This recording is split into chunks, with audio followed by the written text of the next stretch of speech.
Bonjour à tous, je suis le Père Manuel, missionnaire de Notre-Dame de la Salette.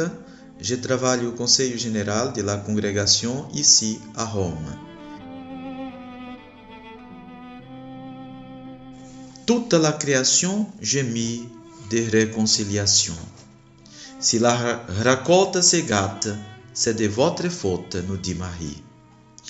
Le Fils de Dieu est venu dans le monde pour restaurer l'image et la ressemblance de l'homme avec Dieu.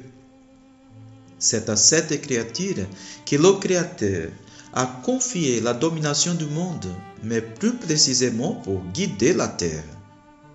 Mais l'homme va souvent au-delà de la responsabilité qu'il a reçue de son Créateur. Et quand il dépasse les limites, il attire le malheur sur lui-même et sur l'univers.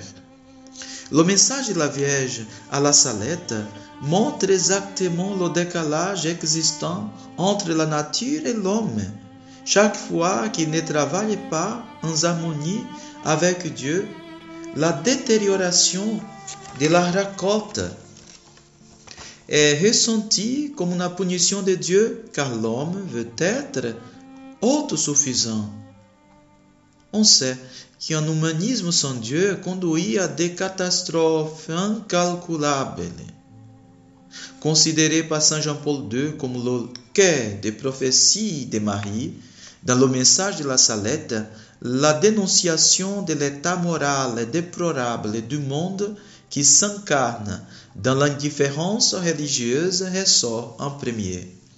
La situation s'est aggravée au point que la Vierge a menacé de cesser de tenir le bras de son fils. Sur la Salette et ses signes prophétiques, Jean-Paul II dit encore: Marie, pleine d'amour, a montré encellier sa tristesse pour le mal moral de l'humanité.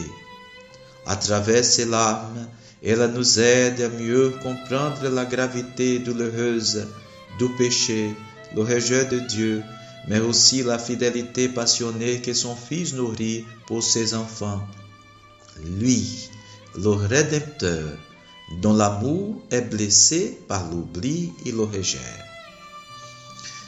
Mes frères et sœurs, le message de la Salette, c'est d'actualité dans ce monde qui semble de plus en plus répéter les erreurs que Marie est venue corriger à travers le message confié à Maximin et Mélanie.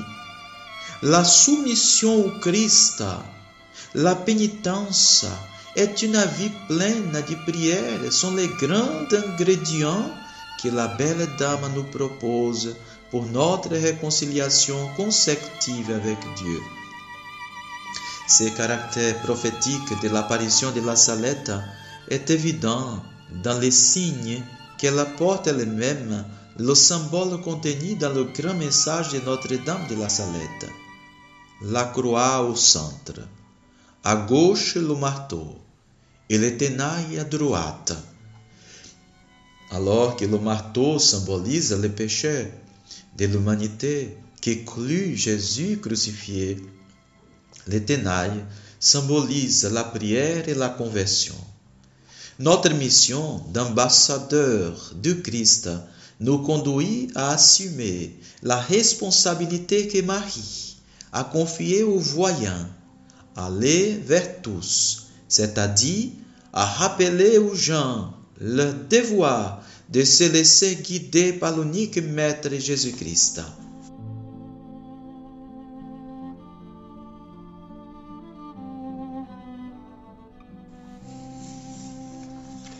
Vierge Marie, Notre-Dame de la Salette, accueillez nos cœurs d'enfants confiants en votre bienveillance. Guidez-nous vers Jésus, notre Sauveur, pour recevoir de son cœur les grâces de sa divine miséricorde. Nous vous présentons la France et tous les pays, surtout dans ce moment de pandémie, ces souffrances, ces troubles et ces conflits, mais aussi ses ressources et ses aspirations. Accueillez-les, purifiez-les, présentez-les à votre Fils, afin qu'il intercède en notre faveur, qu'il oriente nos actions vers le bien